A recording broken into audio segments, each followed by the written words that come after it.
मस्साजोगचे सरपंच संतोष देशमुख हत्या प्रकरण ताज आहे। या प्रकरणातील 8 आरोपींना अटक झाली। या सर्वांवर मोक्का लावून त्यांची न्यायालयीन कोठडीत रवानगी करण्यात आली। तर तिसरा मुख्य आरोपी कृष्णा आंधळे अद्याप फरार आहे। त्याला वॉन्टेड घोषित करण्यात आले। एकूण 3 पातळ्यांवर या प्रकरणाची चौकशी सुरू आहे। आता या सगळ्या घडामोडी एका बाजूला घडत असतानाच हे प्रकरण राज्यभर चर्चेत आणणाऱ्या भाजप आमदार सुरेश धस यांनी आणखी एक खून प्रकरणाला हात घातलाय। या हत्या प्रकरणातील सर्व आरोपी फरार आहेत, मात्र हे सगळे आरोपी वाल्मिक कराड अर्थात आकाच्या मुलाभोवती फिरत असतात असा आरोप धस यांनी केलाय।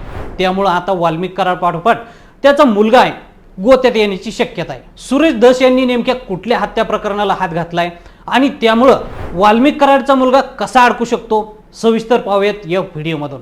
नमस्कार, मी सागर आणि तुम्ही पाहताय लेट्स अप मराठी। महादेव दत्तात्रय मुंडे हे मूळचे परळी तालुक्यातील भोपळा गावचे रहिवासी होते। पेशाने व्यावसायिक असलेले मुंडे 2022च्या आसपास ते आंबेजोगाई या ठिकाणी राहण्यास गेले। पण 22 ऑक्टोबर 2023 या दिवशी परळी तहसीलदार कार्यालयासमोर त्यांचा खून झाला। त्यानंतर परळीतील वन विभागाच्या कार्यालयाच्या आवारात त्यांचा मृतदेह आढळला। धारदार शस्त्रांनी वार करत महादेव मुंडे यांचा खून झाल्याचं समोर आलं।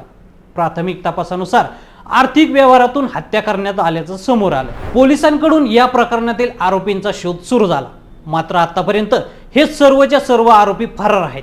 या दरम्यान आरोपींविरोधात कारवाई न झाल्यानं 16 जानेवारी 2024 रोजी परळी शहर बंदचा इशारा देण्यात आला। या बंदला व्यापारी संघटनेचाही पाठिंबा होता। आता याच महादेव मुंडे यांच्या खून प्रकरणातील आरोपींना वाचवण्यासाठी वाल्मिक कराड अर्थात आकानं प्रयत्न केले असा खळबळजनक आरोप आमदार सुरेश धस यांनी केलाय। धस म्हणाले, पोलीस निरीक्षक सानप यांनी या प्रकरणाचा छाडा लावला। या प्रकरणात एकूण 6 आरोपी निष्पन्न झाले। त्यानुसार सानप आरोपींना पकडण्यासाठी गेले होते, पण अमुक व्यक्तीला आरोपी करू नका, राजाभाऊ फड आणि आमच्या पक्षात नसलेल्या 5 जणांना आरोपी करा असं आकानं सांगितलं। त्यांच्यावर दबाव टाकला। राजाभाऊ फड हे विधानसभा निवडणुकीसाठी उभे राहणार होते, मात्र सानप प्रामाणिक अधिकारी होते। त्यांनी हे माझ्याकडून होणार नाही असं आकाला सांगितलं। त्यावरून आकानं त्यांना परळीतून जायला सांगितलं। सानपही स्वाभिमानानं निघून गेले। आता सानप यांची बदली झाली, त्यामुळे खुनाचा तपास लागला नाही, पण घटनेतील सर्वच आरोपी आकाचे चिरंजीव सुशील कराड यांच्या अवतीभोवती फिरत असतात। अजूनही या आरोपींना अटक करण्यात आलेली नाही। मुख्यमंत्री देवेंद्र फडणवीस दावोसला गेले आहेत।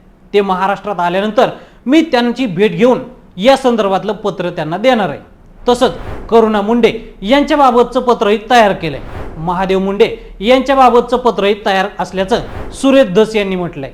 दरम्यान धस यांच्या दाव्यानंतर वाल्मिक कराडचा मुलगा सुशील कराडही गोत्यात येण्याची शक्यता आहे। सुशील कराड याच्यावर यापूर्वीच मॅनेजरच्या घरात घुसून त्याला मारहाण करत त्याच्या अल्पवयीन मुलीला मारहाण केल्याचा आरोप करण्यात आलाय। त्याचबरोबर बंदुकीचा धाक दाखवून 2 बल्कर ट्रक, 2 कार तसेच सोने आणि प्लॉट बेकायदेशीरपणे ताब्यात घेतल्याचा आरोपही करण्यात आलाय। सुशील वाल्मिक कराडसह त्याचे मित्र अनिल मुंडे आणि गोपी गंजेवार याच्यावर हा आरोप आहे। अद्याप या प्रकरणातही गुन्हा दाखल झालेला नाही। आता धस महादेव मुंडे यांच्या हत्येचं प्रकरण कसं धासास लावतात हे पाहणं महत्त्वाचं ठरणार आहे।